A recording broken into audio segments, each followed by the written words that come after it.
નેત્રંગ તાલુકાના 12 જેટલા ગામોના ખેડૂતોએ હાઈવે પર વિસ્તરણ માટે જમીન આપવા બદલ યોગ્ય વળતરની માંગણી સાથે જિલ્લા કલેક્ટરને આવેદનપત્ર પાઠવી રજૂઆત કરી હતી।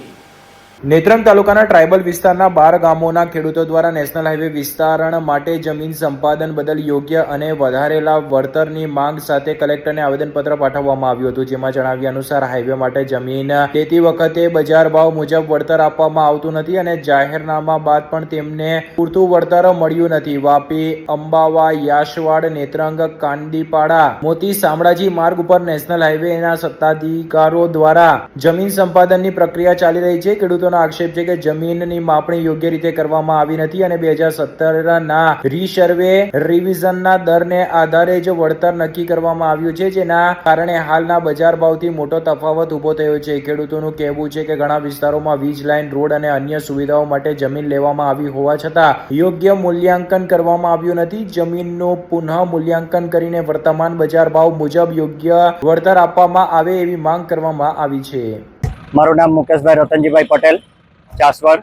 અમે NHI હાઈવે જે મોવીથી છે વાપી એટલે કે શામળાજીથી વાપી જે હાઈવે નવું જમીન સંપાદન જે આ જૂનો રોડ જે હતો અમારો અપન, એને ઘણા વર્ષોથી ઘણું માર્જિન લઈ લીધું હતું, પણ આજ દિન સુધી કોઈ એમાં કટિયા પર કોઈ અસર બતાવેલી નહીં હતી, કોઈ દુરસ્તી KGP કોઈ વસ્તુ થયેલી નહીં હતી।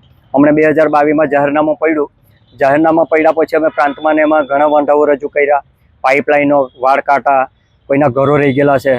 હવે કવચિયામાં ને એ બાજુ તો એવી પણ જગ્યા છે કે વર્ષો પહેલાં ડેમ ભાંગોરિયા ડેમ બન્યો ત્યારે બધા ખેડૂતોની જગ્યા લઈ લીધી, તેમાં ઘરો છે વર્ષોથી બાપદાદાના, ને તે સિંચાઈવાળાએ પોતાને ત્યાં કોઈ પ્રોજેક્ટ નથી આવ્યા છે વર્ષોથી, તો પ્રોજેક્ટ નથી આવ્યો તો એ બધી જમીન સિંચાઈઓના નામે ચાલે છે। એવી રીતે ઘણી ભૂલો ભરેલી છે।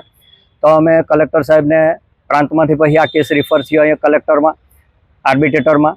તો અમે એ રજૂઆત આવેદન આપવા માટે કલેક્ટરમાં અમે બધા ખેડૂતો મોવી, કરાટા, કોચબાર, કાટીપાડા, નેત્રંગ, ચાસવડ, કંબોડિયા, કેલિકવા, મૌજા, જણનાવાડી અને કવચિયા એ બધા ગામડાના ખેડૂતો અગ્રણીઓ આવીને અહીંયા સાહેબને વિનંતી કરી કે સાહેબ તમે કંઈ યોગ્ય ભાવ ભરો, કારણ કે ટ્રાઇબલ એરિયા છે જેની જમીન જતી છે ને જૂનો 2011 પછી રિવ્યૂ જંત્રીનો ભાવ રિવ્યૂ નથી થયો તો અમને ઘણું નુકસાન જાય એમ છે।